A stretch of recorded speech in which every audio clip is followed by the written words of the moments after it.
The good old hot take. The necessary evil of the sports world. Through the good ones, the bad ones, and the downright atrocious ones, we once again find ourselves racking our brains trying to figure out how some people come up with this nonsense. But today, I've done the brain racking for you and found some of the hottest NBA takes on the internet. So, buckle up. This may be a bumpy ride.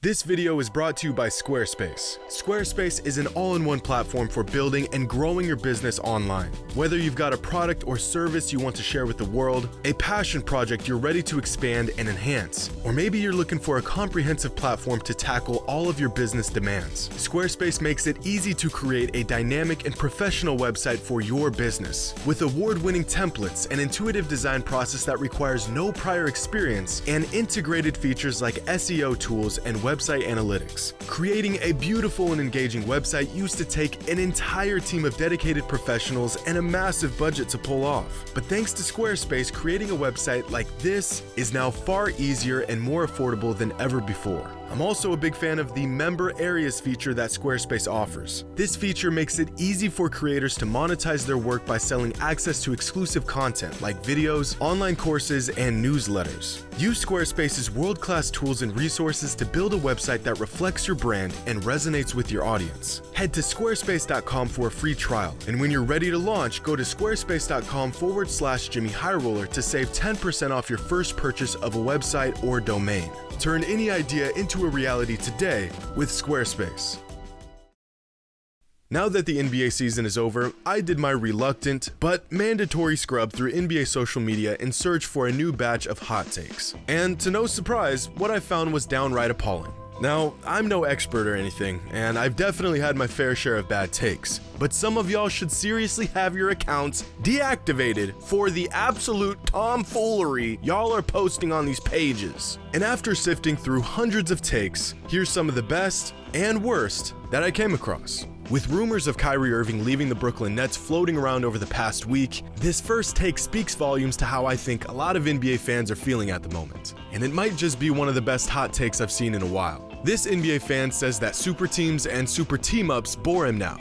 And I'm right there with him. After the renaissance of successful homegrown teams in the NBA over the last couple years, I don't know if I can take any more breaking news of two or more superstars potentially teaming up. I can't do it. And that's just the reports of these potential super teams. The actual team up of superstars are even more boring than the news itself. I mean, just look at how the last few blockbuster team ups have gone.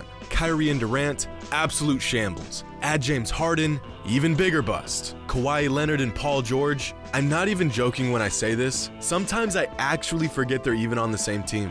3 seasons in and nothing to show for it. Bradley Beal and Russell Westbrook, first round exit. Joel Embiid and James Harden, too early to tell, but still bounced out of the second round. The last time a superstar team-up worked was in 2020 when the Lakers won the championship. But ever since then, they've been a mess. Honestly, I hope the whole super team, superstar team-up thing is just a phase the NBA has been going through, and that it will end soon. It's played out, and it creates unnecessary hype around teams that, more often than not, accomplish virtually nothing. This is a really good take. This next take comes from a fan that seems to be fed up with the entire state of the NBA right now. This fan says that today's NBA has the weakest stars. Kevin Durant, James Harden, Ben Simmons, LeBron James, they also play in the weakest era.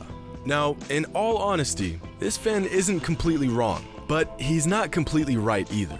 If we're referring to their skill sets and abilities, no, stop. Today's NBA is as loaded as it's ever been. Organizations used to build around tall wings with a tight handle and a three-point shot in their bag.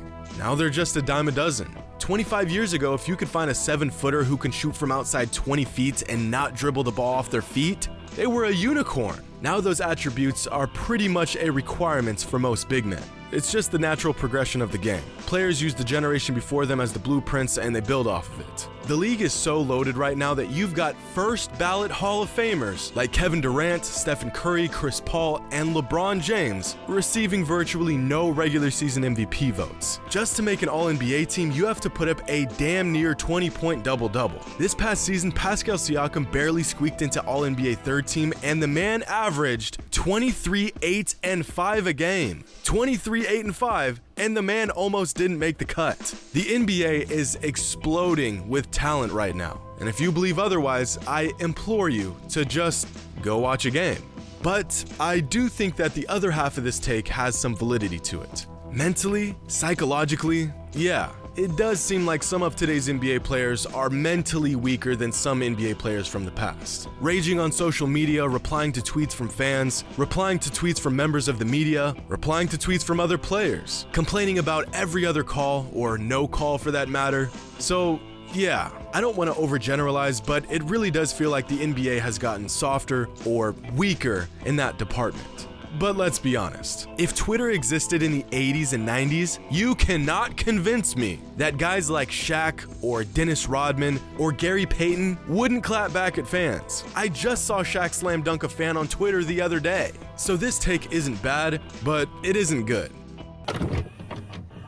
That's why I would say it's kind of refreshing to see Giannis Antetokounmpo.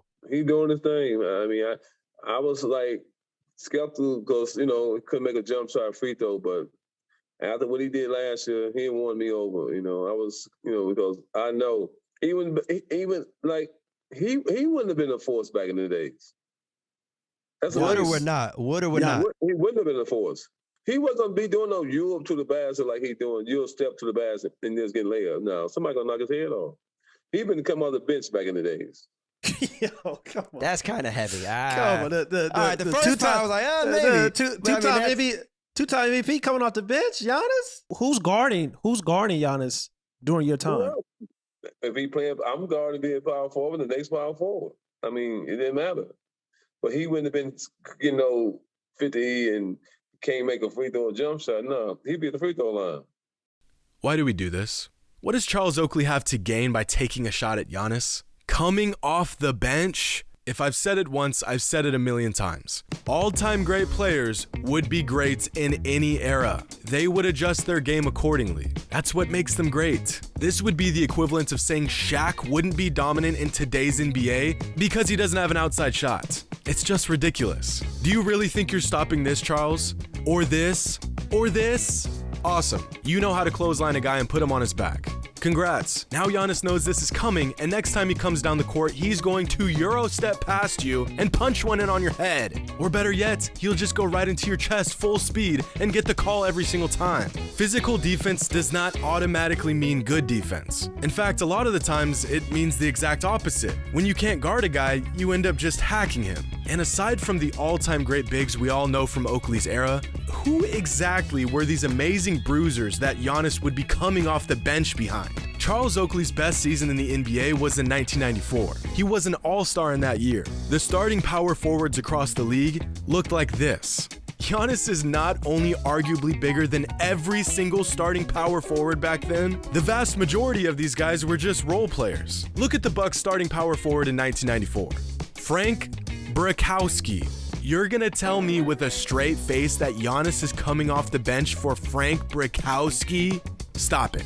In terms of size and athleticism, the closest thing to Giannis in Oakley's era was probably David Robinson. And in the 22 games Oakley and Robinson faced off over the course of 13 seasons, Robinson averaged 22, 10, and 3 a game to Oakley's 10 and 9. Were there a lot of dominant big men in the 90s? Yeah, of course. Would Giannis have been one of those dominant big men? Yeah, of course. And to round out this episode of Hot Takes, this next one is a scorcher. After going back and retroactively looking at the 7-game series of the 2016 NBA Finals, this NBA page begs the question: were the 2016 Finals really all that exciting? Or was it a snooze fest up until Game 7? Stop it. Get some help.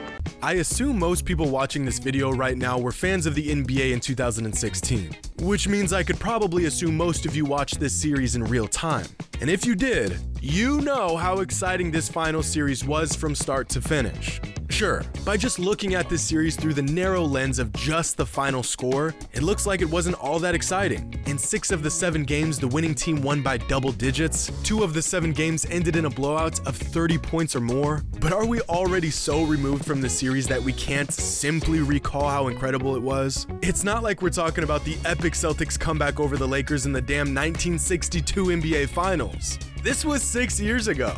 In Game 1, the Warriors won by a decisive 15 points. But going into the fourth quarter, this was a 6-point game. Games 2 and 3 were complete blowouts, but the fact that two teams could walk each other by 30 points in back-to-back games in the finals was a compelling subplot in itself. Once the Cavs won Game 3, it really brought life back into the series. Game 4 had 2 lead changes in the fourth quarter. It wasn't until about 4 minutes left in the fourth that the Warriors broke away from the Cavs. Game 5, by itself, had enough excitement to make this entire series a certified hardwood classic. Kyrie and LeBron both going for 41 points, Klay and Steph combining for 61, 6 minutes 39 seconds left in the fourth, and this was a 2-possession game. This doesn't look like a snooze fest to me, and from this point on, just the idea of a team coming back from a 3-1 deficit in the finals set the NBA world on fire. It is insane to even think they pulled this off even 6 years after the fact, and it was even more insane in the moment. This take might just go down in the Bad Take Hall of Fame. But unfortunately, that's all the racking my brain can handle in one sitting. Make sure to leave your NBA hot takes in the comments below. Of course, the hotter, the better. Hope you all enjoyed. And as always, until next time.